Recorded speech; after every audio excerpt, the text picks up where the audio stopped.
Os damos la bienvenida al podcast de Spanish Screenings, un espacio centrado en el audiovisual español y en su industria. Cada episodio trata temas de actualidad y es una actividad que forma parte de Spanish Screenings, la iniciativa de internacionalización del sector audiovisual español, impulsada por el ICA y financiada por los fondos PRTR Next Generation europeos. En este episodio concreto estamos en el mercado de MIA, en Roma, donde se ha celebrado la segunda edición de Spanish Screenings on Tour. Hoy abordaremos el tema del cortometraje en el panorama audiovisual y para eso tenemos a tres invitadas de lujo. Yo soy Jara Yúcar, directora de Políticas de Marketing del ICA, y me gustaría comenzar a presentaros y arrancar con una primera pregunta, que es ¿cuál es vuestra relación con el cortometraje? Tenemos con nosotros a Sandra Romero, directora, cineasta. Cuéntanos, ¿cuál es tu relación con el corto? Bueno, hola, yo soy Sandra Romero, soy la directora de Por donde pasa el silencio. Mi relación con el corto, bueno, viene desde la escuela. Creo que ahí es donde uno descubre este formato, porque normalmente el público accede a largometrajes. Entonces para mí, bueno, fue un descubrimiento porque la manera en la que uno se imagina en ese momento empezar a hacer cines a través de historias que piensa que puede abarcar, pero luego cuando pasan los años también te das cuenta de que el cortometraje también es una forma en sí y una manera de experimentar que me parece muy interesante también. Y junto a Sandra tenemos a Sara de la Fuente, productora de Mammoth Films y compañera de Sandra en este viaje. Pues bueno, en mi caso, igual que Sandra, yo estudié con ella en la ECAM y en ese momento hicimos muchos cortometrajes juntas y con otros amigos. También, bueno, como espectadora de cortos, yo me acuerdo de ver muchos cortos en la 2 y los sigo viendo, y sí que recuerdo como de adolescente y así en la universidad ver como muchos cortos ahí y bueno, ahora como productora en Mammoth junto con mis socios pues llevamos produciendo cortometrajes desde 2016, con lo cual bueno, digamos que son películas en las que tengo mucho cariño y a las que seguimos trabajando en ello. Genial. Y por último, Julieta Juncadilla, cuéntanos tu experiencia en Vitrine Films. Eres directora, productora, distribuidora. ¿Qué te relaciona con el corto? Bueno, hola, ¿qué tal? Sí, la verdad es que un poco como dicen las chicas también, mi primera, o sea, el cortometraje fue para mí como la primera materialización que tuve del querer hacer cine, que ya lo venía arrastrando años. Y cuando estaba estudiando producción en la ENERC, en Buenos Aires, en la universidad pública, el cortometraje fue para mí como la manera de empezar a filmar, de empezar a acercarme a los directores y directoras con los que tenía ganas de empezar a trabajar. Y fue un poco con lo que teníamos, ¿no? A contar las historias que conocíamos, con los personajes que teníamos alrededor en nuestras vidas, con los medios técnicos que teníamos, que eran los de la escuela. Así que ese fue como el primer acercamiento al hacer cine. Muchas gracias. Vamos a seguir conociéndonos un poco más. Me gustaría que vayamos a la anécdota, que nos contéis algo especial que os ha pasado con un cortometraje, viendo un cortometraje, haya sido algo que haya sucedido en la sala, algo que por el contenido os resultó transformador, algo que, bueno, eso que tenga que ver, puede ser que sucediera en el rodaje, puede ser que haya sido como espectadoras, pero alguna anécdota que destacaríais de vuestra vida y que os ha marcado con vuestra relación con el cortometraje. Pues un cortometraje que sea de otra persona o que... Puede ser vuestro o de otra persona. Bueno, a mí la verdad es que me impresionó bastante como espectadora de cortometrajes, el momento final del cortometraje de Matria, de Álvaro Gago. La verdad es que creo que quizás es la secuencia más especial que he visto nunca en una película, ¿no? O sea, me marcó, la verdad, ese momento. ¿En qué sentido te marcó? Vi una mirada de la protagonista que no había visto nunca, que a lo mejor la había podido ver en la vida, pero de repente verla en una pantalla y es un plano en silencio de ella, o sea, digo en silencio de ella, ¿no? Ahí en medio de ese partido en el que va a ver como a su nieta, y me impresionó la mirada de una mujer que bueno, que luego supe que se puso por primera vez delante de una cámara y bueno, no sé, o sea, no sé cómo explicarlo, la verdad, pero me marcó, sí, sí. Muchas gracias.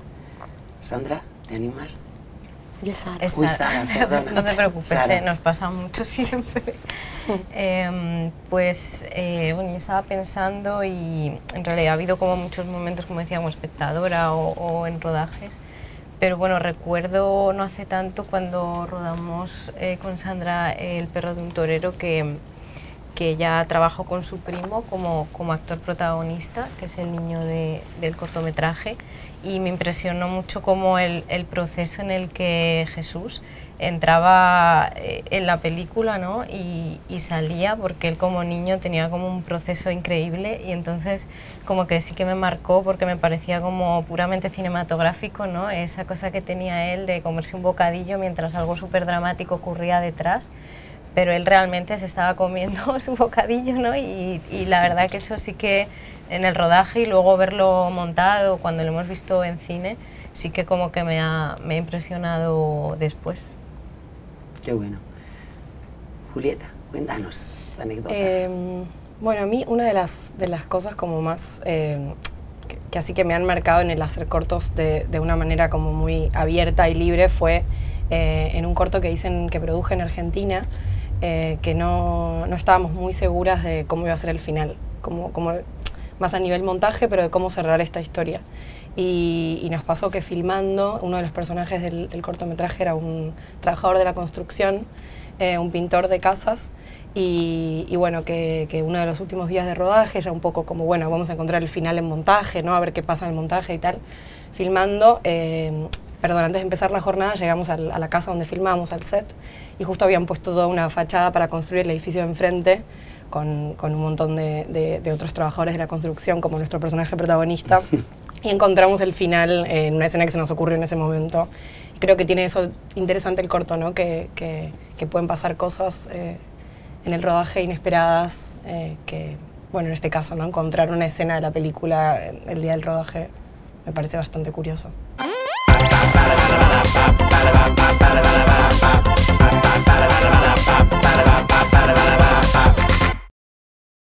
Muchas gracias a las tres. Vamos a intentar ir ahora profundizando un poco más en este tema, que es el cortometraje en el panorama audiovisual actual, que creo que tenéis mucho que decir y que a los espectadores y las espectadoras les va a encantar tener vuestros puntos de vista. Empezamos con vosotras, Sara, Sandra. Estáis metidas de lleno en este tema, en esta conversación, y sabéis bien lo que supone adaptar una historia de un formato corto. ¿Cuándo y por qué decidisteis aventuraros a producir Por dónde pasa el silencio? Bueno, parte un poco de cómo empezó a escribir, ¿no? Cuando terminamos el cortometraje, realmente fue ese momento en el que, bueno, estábamos en postproducción, vino la pandemia, yo estaba como en mi pueblo, en casa, y no sé, me empecé a pensar en el corto que acabamos de hacer, que bueno, estaba en postproducción de sonido, yo tenía que buscármelas para ir a Madrid y volver con mi familia y terminar el cortometraje. Y empecé a ver que había una historia en esos personajes que solo aparecían un momentito en el cortometraje, que pues era el hermano de Antonio, que solo tiene, creo que un plano, sí, en el que baja un perro de un coche, no sé. Plano, sí. María, que tiene una conversación, bueno, María tenía un poco más de peso, tiene una conversación con Antonio al final de la película, del cortometraje, o sea, de la película cortometraje. Y ahí empecé a pensar que aquí había una historia que contar. Y sí que recuerdo también un momento en el que un amigo, es Luis López Carrasco, vio, o sea, le enseñé el corto, porque empiezas a enseñar el corto simplemente cuando estás en montaje de imagen, también para, bueno, para ver qué se entiende, o sea, pues a mí me gusta enseñárselo a mis amigos antes de terminarlo. Y él paró y me dijo, aquí hay algo. Y paró justo en un momento en el que Javier estaba simplemente bajando un perro de un coche y yéndose, cruzando el plano, sin más, ¿no? Y eso no me resonó hasta tiempo después, hasta que realmente vi que sí, que había aquí algo que me conectaba con otra cosa mía y que y que estaba empezando a entender algo más de lo que quería contar, ¿no?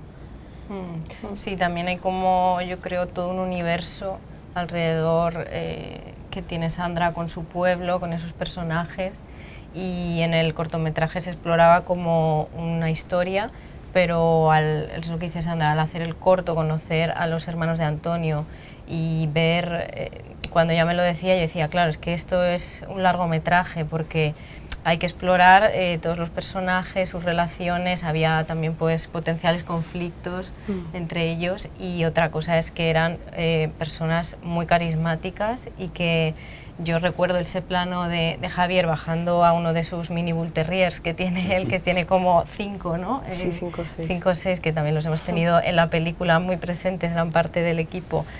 Solo bajándoles del coche y con esa postura físicamente es alguien también muy, muy interesante, ¿no? Como que ya vimos que había potencial.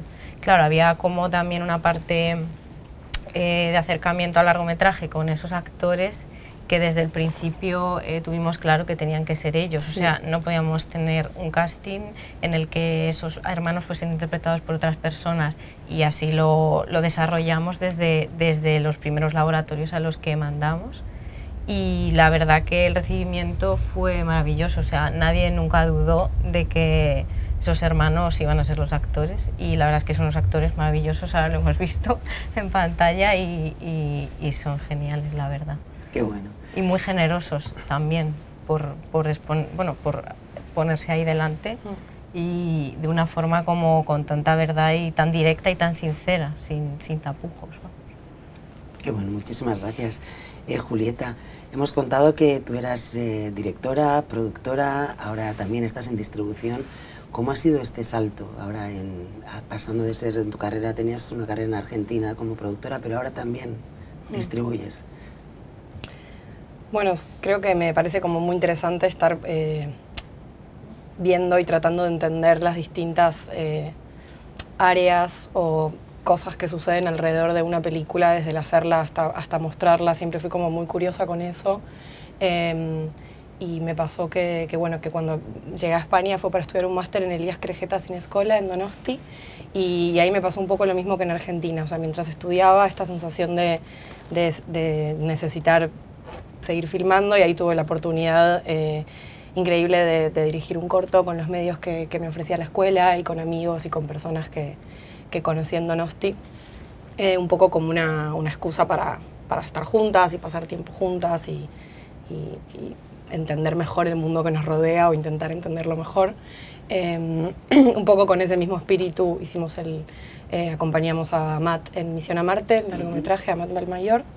Y ahora el trabajo con la distribución sí tiene que ver con reflexionar mucho acerca de qué pasa con muchas de las películas que vemos y que nos encantan y que queremos que lleguen a más personas, y qué pasa ahí, ¿no? Y qué podemos desde Vitrine hacer y aportar para que esas películas lleguen a salas, se vean como creo que se merecen ser vistas, y bueno, es tratar de expandir el arco del trabajo, incluyendo también esa instancia que me parece súper interesante, y que también para los cortometrajes, ¿no? Creo que los cortos, como decíamos, no sé si son más difíciles de ver, pero bueno, claramente no tienen el mismo acceso que las películas, y bueno, creo que es interesante reflexionar esto y entender cómo vemos los cortos que vemos, dónde están, bueno, eso, ¿no? Sí, lo es. Me gustaría seguir un poco, retomar el tema que estábamos hablando de la adaptación del formato corto al largo, pero esta vez desde la reflexión inversa. ¿Habéis tenido alguna vez que hacer el trabajo invertido? Es decir, tener un guión de largometraje, un tratamiento de largometraje, y pensarlo en formato corto. Si os ha sucedido, ¿cómo ha sido el proceso? Y si no ha sucedido, ¿por qué? ¿Qué creéis? ¿Sería más fácil, más difícil? No es algo en principio habitual, pero me gustaría escucharos y saber por qué.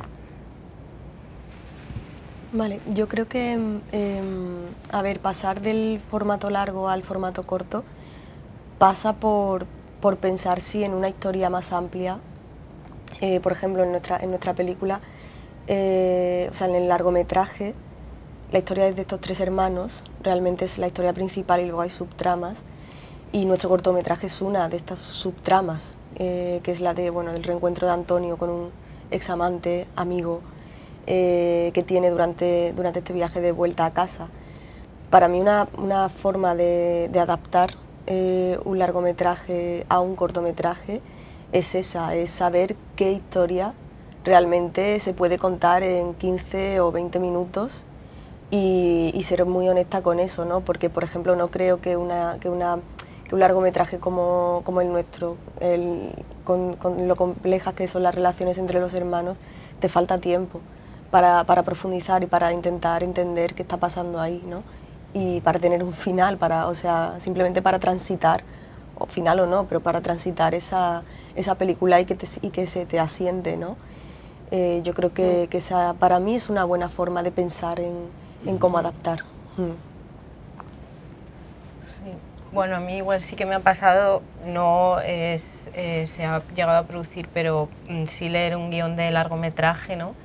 Y intuir que haya algo ahí muy interesante, o quizás un personaje, o lo que dice Sandra, como un conflicto concreto, o quizás una escena en concreto, que dices, claro, eso sí me pasó con un guión, que había una escena que dije, jolín, es que esta escena ya está contando como todo el conflicto de la peli, todos los personajes, y sería, en esta duración de película, sería perfecto. También, igual en ese momento del guión del largometraje, seguramente, igual con más versiones o lo que sea, el largometraje también lo tendría, pero en esa versión de guión, esa escena era increíble cinematográficamente, pero sin embargo, el tiempo del largometraje le queda un poco más por explorar o por indagar, no sé, un poco. ¿Julieta? Sí, a mí nunca me ha pasado como a la inversa, así. Pero bueno, lo mismo, como de leer guiones y pensar como, bueno, esto se puede contar, cuál es el tiempo que está demandando la historia, ¿no? Como si es un largo, puede ser un mediometraje también. Y creo que en esto hay mucha presión de la industria también para con los autores y también para con los productores y productoras. Bueno, ¿no? Como un directora que hizo algunos cortos y el salto al largo, ¿no? Entonces, como esta presión de que lo siguiente, presión o recorrido natural que propone la industria también y los festivales, es ir al largometraje. Entonces, bueno, muchas veces como no cuestionamos tanto como qué duración necesita o está pidiendo o demandando este guión, esta historia, y creo que está bueno volver a cuestionarnos eso. Y de repente pasar de un largo a un corto después, ¿por qué no? Como, creo que no hay solo un camino de esto, ¿no? Hacer unos cortos para luego hacer el largo, sino que se puede ir y volver todo el tiempo y, o sea, me parece súper interesante. Sí, precisamente creo que esa es la inercia, ¿no? que lleva la industria, o sea, que naturalmente parece que el cortometraje es el hervidero, es el embrión de algo que después va a evolucionar. Pero también es verdad que ahora hay cineastas muy consolidados, bueno, lo acabamos de ver con Almodóvar, ¿no? Sí. que vuelven de repente al formato y lo hacen de una manera bueno, voluntaria y como pieza única y como una reivindicación, de cierta manera, del propio formato. Me gustaría saber qué podríais vosotras alegar a favor del cortometraje como formato, como producto de consumo en sí mismo. Bueno, yo creo que el cortometraje, o sea, lo mejor que tiene es que también por el tiempo en el que se trabaja, creo que puede impactar mucho. O sea, creo que a mí hay cortometrajes que se me quedan en la cabeza mucho tiempo después porque me han contado algo de una manera que muchas veces creo que nos olvidamos, tan directa, tan sencilla, con toda la sutilidad del mundo también, ¿no? Pero creo que el tiempo del cortometraje es un tiempo muy agradecido para un espectador, y yo muchas veces me quedo con ganas de decir, quiero entrar en el cine y a lo mejor quiero ver una historia de 20 minutos o de 30, y ahora no tengo tiempo de meterme en una de 3 horas. Yo entraría encantada, y creo que mucha gente entraría encantada si se pusieran en las salas de cine. Sí, bueno, y hay veces que cuando hablas con gente, con espectadores, amigos, lo que sea, que te dicen, yo es que por la noche ¿no? que dicen, quiero ver una serie, pues la serie dura 20 minutos, ¿no? Claro. El capítulo. Y yo muchas veces pienso, jolín, pues es que muchos cortometrajes, películas de cortometraje duran 20 minutos o media hora, y justo lo que tú me estás reclamando, ¿no? Que es lo que comparas con una película largometraje, es que es muy larga para verla por la noche, y pienso, pues en realidad igual es un contenido demandado, no sé, en plataformas o en... No, yo por lo que hablo con la gente en realidad, porque pienso, joder, si exactamente duran eso, y además tienen lo positivo quizás para mí, que es como veo una historia que empieza y termina, y he terminado ese arco o lo que sea del personaje o la historia, la situación, da igual, que en una serie es maravilloso porque luego lo continúas viendo, pero que en realidad te vas a la cama con una historia contada, y eso es genial. Entonces, quizás yo creo que si hubiera un poco más de espacio en plataformas o en cadenas, creo que la gente como espectadora también estaría como alegre y concienciada, pues eso, de que es maravilloso ver una historia de media hora y terminarla. Sí, sí, yo coincido, 100%. Fantástico. Hablemos de rentabilidad. Entendemos que es un producto que se considera más artístico que industrial, y esta es una realidad. En principio, la rentabilidad de un cortometraje se dice que no se mide en términos económicos, pero ¿en qué se mide? ¿Cómo sabéis que un cortometraje es rentable? ¿En qué términos es rentable? ¿Y cómo es posible que no siendo económicamente rentable sigáis apostando por este formato? Claro, yo creo que en nuestro caso está muy claro, porque, a ver, para mí ha sido rentable porque es imposible que yo me hubiese podido mantener en este camino si no hubiese sido por el cortometraje. Es que es a lo único a lo que teníamos acceso de financiar, de poder seguir estando juntas, ¿no? Nosotros haciendo películas. Entonces, para mí la rentabilidad ha sido personal. No he ganado, bueno, hemos perdido dinero por el camino, pero claro, la rentabilidad a nivel artístico es absoluta. No creo o sea, y no digo que el camino, que tenga que ser un camino del cortometraje al largometraje, pero es una realidad que acceder a poder hacer un largometraje en el que uno pueda por lo menos tener un sustento económico, que tampoco es una cosa que tengamos que negar, necesitamos dinero para poder vivir. Pues sin los cortometrajes habría sido completamente imposible, o sea, por lo menos en mi caso, por el tipo de producción que es, habría sido imposible. Entonces, para mí ha sido ese tipo de rentabilidad la que he tenido. Sí, yo creo que como productora es muy rentable para darte a conocer también y para generar como una confianza para con la industria y para con posibles colaboradores al hacer, por ejemplo, al pasar al largometraje luego. Para las autoras principalmente creo que eso es lo que dice, súper importante también a la hora de, bueno, luego quieres hacer un largometraje y creo que es necesario haber hecho cortos antes no solo para experimentar con eso que luego quieres hacer en el largo, que obviamente tiene mucha más complejidad y demandas y desde lo económico hasta los tiempos que requiere, y también para generar cierta reconocimiento en la industria, principalmente en los festivales de cine. La rentabilidad creo que no es económica, sino como dentro del circuito de exhibición y de los festivales de cine, sí, mostrar el trabajo que uno hace, ¿no? Sí, a nivel económico no es el principal aliciente, ¿no? Para hacerlo. No sé, en otra época a mí me han contado que antes sí que era como más, ese beneficio estaba más presente. Pero bueno, por ejemplo, en nuestro caso de Mamut, muchas veces el beneficio era tener una película terminada y hecha, y que hemos proyectado y que la gente la ha visto, y al margen, pues obviamente, de todas las relaciones que hemos ido tejiendo, tanto con directores, guionistas, como con directores de foto, que eran amigos del ICAM y que surgió de hecho un poco de ahí. Como pues eso, al final lo que a nosotros nos llenaba más, y por lo que seguíamos haciéndolo, porque a veces llega un momento y dices, ostras, cuando estás ahí metido y hay como varios problemas, ¿no?, que solucionar a muchos niveles, dices, bueno, pero luego lo ves en el cine y dices, venga, ¿por qué no hacemos este otro que me ha mandado Sandra, que va de un niño, que tal? Y dices, pues venga, vámonos para allá. Pues ese era como yo creo el gran beneficio, y ha habido cosas como muy chulas. También hicimos una vez un corto que se llama Victoria, que lo hicimos en un fin de semana en la floristería de un amigo, que está dirigido y escrito por Dani Toledo, y de repente el British Council lo eligió como en un programa que tienen como de 5 películas para la libertad, lo llaman algo así, y de repente el corto nos escribieron que lo habían visto niños en Tailandia porque era un corto como muy LGTBI y tal. Claro, cuando estás de bajón y te mandan eso dices, venga, pues vamos a hacer otro. Claro. Ha merecido la pena. Ha merecido la pena, sí. Claro, qué bueno. Entendiendo que los tiempos y sobre todo las condiciones financieras son muy distintas entre un formato y otro, vosotras que conocéis bien los dos, ¿qué es lo que más disfrutáis del proceso de creación y de producción de un corto y de un largo? Pues tiene un poco que ver con el tiempo, en realidad. O sea, a mí me gusta mucho pensar que...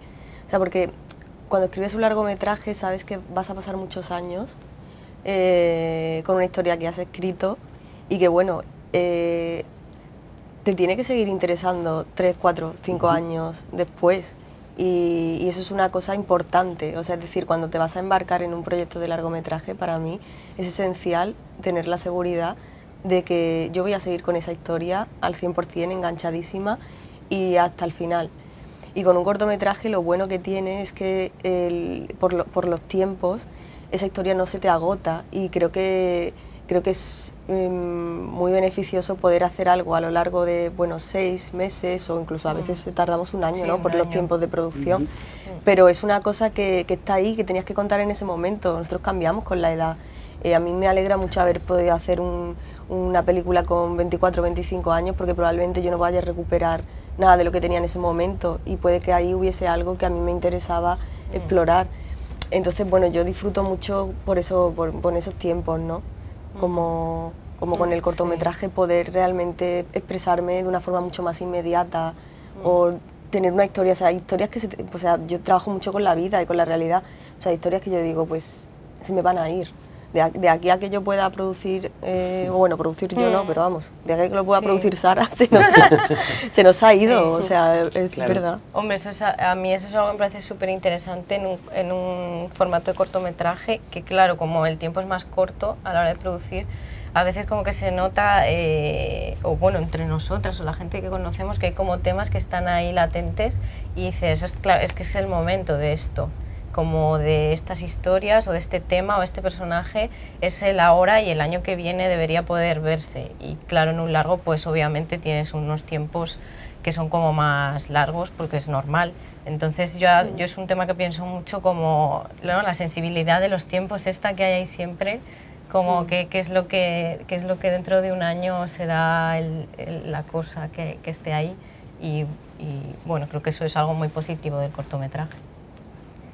Yo creo que lo que más disfruto de un cortometraje es, al momento de rodarlo y de hacerlo, la posibilidad de explorar lo híbrido entre ficción y documental. Creo que el formato y los tiempos permiten explorar con el hecho de trabajar con cosas de la realidad, por ejemplo, con actores no profesionales, o con dejar abierto la posibilidad de que en el rodaje suceda algo que uno incluya en la película. Creo que lo híbrido es bastante más, no sé si es fácil la palabra, pero como amistoso cuando uno está trabajando en un formato cortometraje y con el mundo que uno conoce, que en un largometraje, que igual por la producción misma demanda tener todo un poco más, organizado, cerrado. Y ahora, si pudierais no pensar en términos financieros, entiendo que Sara, productora, te va a costar un poco más, pero si de verdad se pudiera no pensar en términos económicos, ¿qué formato elegiríais? ¿A qué formatos decidiríais dedicar si tuvierais que elegir? Buena pregunta. Es que es una pregunta muy difícil, ¿eh? Sí. Pues no se pueden elegir los dos. ¿Se podría? ¿Por qué? Es que yo creo que lo que sería maravilloso es que no, o sea, que cada historia tiene que requerir el tiempo que necesita, ya sean 5 minutos o ya sean 3 horas y media, no lo sé. O sea, creo que, o sea, si pudiese decidir yo, no le pondría límites ni por abajo ni por arriba a una película. Creo que eso, que cada historia requiere su tiempo. Y bueno, a mí me parece tan difícil de sostener una historia de 20 minutos que de 3 horas, ¿no? O sea, que cada una tiene su complejidad. pero sí, eliminaría esos límites. O sea, creo que sería genial que se adaptase la exhibición a las películas, la verdad. Qué interesante. A ver si nos están escuchando. Los seguidores, ojalá. Sí. Sí, yo estoy de acuerdo con Sandra que al final, claro, como productora, pues lo genial sería poder adaptar como cada historia a su tiempo, porque al final el hecho de poner pies forzados pues también luego nos genera siempre pues muchos debates y muchos, a mí por ejemplo, conflictos también, ¿no? Porque yo sé que hay unas duraciones establecidas un poco, pero también vivo el proceso creativo muy de cerca y entonces ahí entras un poco en conflicto contigo misma, ¿no? Decir, claro, ojalá, es que igual este corto o esta película dura 35 o dura... y dices, claro, pero entonces entras en un debate contigo mismo que a la vez es súper interesante, pero que puede llevar a tomar decisiones, pues quizás en montaje, quizás en guión o en el propio rodaje, que condicionan cómo lo estás contando. Y en el corto yo creo que es muy importante cómo gestionas la información, por ejemplo, que eso yo a veces sí que lo he hablado con gente que dices, claro, tenemos que tener como muy claro qué información es súper importante, qué no, ¿por qué? Porque igual rodamos tanto, pero luego hay unos tiempos que hay que llegar con esa película contada igual, de bien, ¿no? Sí, sí. Entonces, bueno, sería maravilloso que pudiéramos eso, hacer una peli un día de 3 horas y media y otra de 10. Y que tuviésemos unos planes ahí de distribución, de exhibición y de financiación adecuados a cada uno. De 10 minutos, ¿no? De 10 horas hasta ya. No, de 10 horas igual 10 minutos. No. Pero bueno, igual luego podemos hacer pasecitos cada día. A ver qué nos dice la distribuidora. En partes, claro. ¿Qué haces con una película de 10 horas? Esto sería un debate muy interesante también. Buen desafío. Buen desafío, efectivamente, Sí. Buen desafío. No, yo creo que igual, o sea, como estoy con ustedes con que no me podría quedar solo con uno de los dos formatos. Pensándolo ahora me pondría un poco como regla general, siempre entre 2 largometrajes volver al corto, porque creo que como formato es muy, muy guay desde la producción, desde lo creativo, permite una libertad también creativa que está bien volver a eso. Así que sí, haría bueno. esto como intercalado. Genial. Ahora, venga, juguemos al escribir la carta de los Reyes Magos. Vamos a ver qué le pediríais si la industria internacional audiovisual os estuviera ahora mismo escuchando entera y tuvierais poder de decisión. ¿Qué le pediríais a la industria para comercializar, para poder comercializar con los cortometrajes? ¿Qué le falta y qué proponéis? ¿Qué creéis que sería interesante para que, bueno, los cortos pasaran de ser un producto artístico a un producto también comercial de consumo? Pues a ver, yo creo que está claro que la exhibición es a las comerciales. Es que además, yo tampoco entiendo por qué no están, o sea, porque realmente es que no está comprobado que la gente no vaya a ver cortometrajes, es que cada vez que los ponen en Cineteca, pues la sala se llena. Entiendo que a lo mejor puedan ser cosas puntuales, ¿no? Pero es que tampoco sé si está comprobado lo contrario, porque es que no hay. Y no he visto en mi vida, en una sala comercial, en unos cines, tampoco voy a decir nombres, pues una sesión de cortometrajes o un cortometraje, o a lo mejor me equivoco, pero yo ahora mismo no me viene ninguno a la cabeza. Y desde luego si ha sido, es algo puntual. Creo que es importante que los cortometrajes se pongan en los cines, en su sitio. Sí. Sí, más accesibilidad en general, creo yo. O sea, lo de las salas de cine me parece increíble, un sueño total. O sea, me parece como muy justo que se puedan ver en una sala de cine, pero también, sí, más accesibilidad en general, quizás que no quede solo relegado a un festival de cortometrajes o a un programa de cortometrajes, sino que de repente tengan misma circulación. De hecho, antes Sara ha comentado también el tema de las plataformas, ¿no? Sí. Que con esta relación de, bueno, y estos formatos cortos, que es verdad que sobre todo la gente joven está consumiendo muchísimo, y que sin embargo parece que las plataformas no se terminan de animar, ¿no? Total. A traer estos productos que podrían funcionar también perfectamente, parece ser. Entonces, ¿qué creéis que falta y por qué nos está dando esta...? Es verdad que Movistar, por ejemplo, Filmin, sí que, bueno, Guadalupe Movistar, por ejemplo, hace ahí una labor, lleva haciéndola mucho tiempo, pero bueno, yo creo que tiene que estar más presente. tanto en, o sea, que no quede como, ¿no?, el cajón desastre del cortometraje, a veces, ¿no?, que yo entiendo porque hay que poner las cosas un poco compartimentadas para que la búsqueda sea más fácil, pero a veces yo siento que el cajón desastre del cortometraje es como algo que está ahí y tú, en vez de buscar géneros, buscas cortometraje, ¿no? Y creo que ahí hay una gran labor, y también del resto de plataformas, de la mano con los cines, que lo han dicho ellas. Porque así creo que la gente, si lo tiene como más cerca, podrá verlo y querer verlo, ¿no? Total. No sé. Y que la duración sea algo que juegue a favor, claro, ¿no? Eso que es, digas, no en contra. Claro. Genial. Y para concluir un poco con este bloque, me gustaría que contaréis algún caso inspirador que pueda servir a otras compañeras y otros compañeros, algún caso en el que hayáis visto un corto que ha pasado a un largometraje y ambos han sido exitosos, y que creéis que sean eso, que puedan servir de referente para futuras generaciones de cineastas que estén pensando en esto, y para animarles a dar el salto. Mira, voy a repetir un poco, pero es que yo creo que Matria es muy buen ejemplo, porque bueno, era un cortometraje que yo recuerdo haber visto incluso a Álvaro, bueno, no sé si le costó no financiarlo, pero sí recuerdo haber visto vídeos con la protagonista, que ahora mismo no me acuerdo cómo se llama. Bueno, con la protagonista para hacer un crowdfunding, para poder financiar el cortometraje. Creo que incluso lo vi después que el cortometraje, ¿no?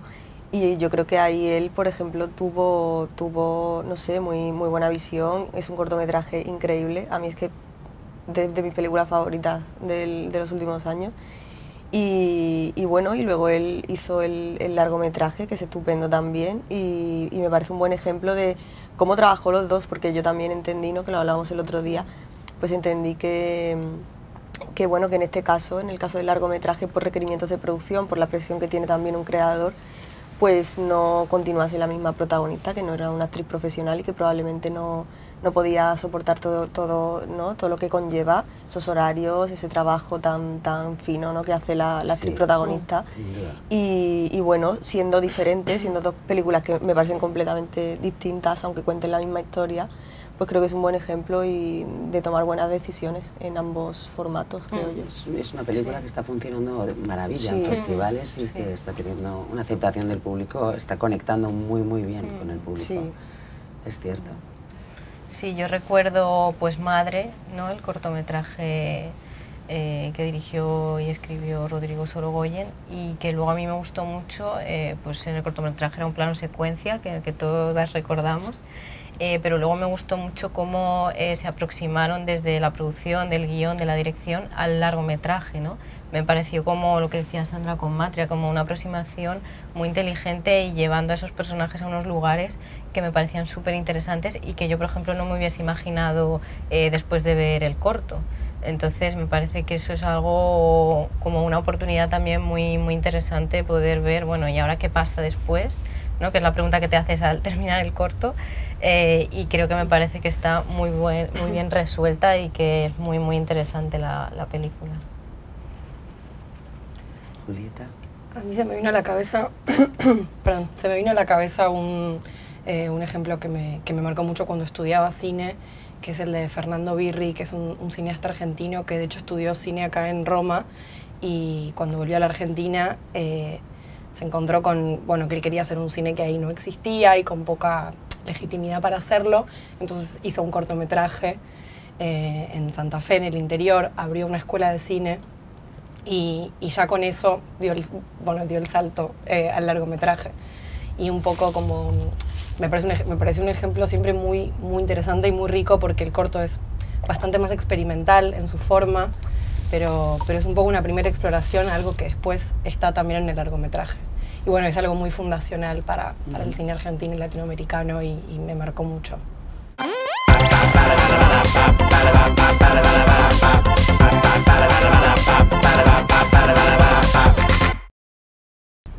Muchísimas gracias a las tres por estas reflexiones. Creo que, bueno, nos habéis dado una visión muy interesante para empezar a entender un poco mejor qué es un cortometraje y por qué es importante de repente que pues eso, agentes industriales que pueden mover fichas y los nuevos players que entran en el juego puedan empezar a entender y considerar el cortometraje como un producto de consumo interesante para nuevas generaciones y para no tan nuevas generaciones, de hecho.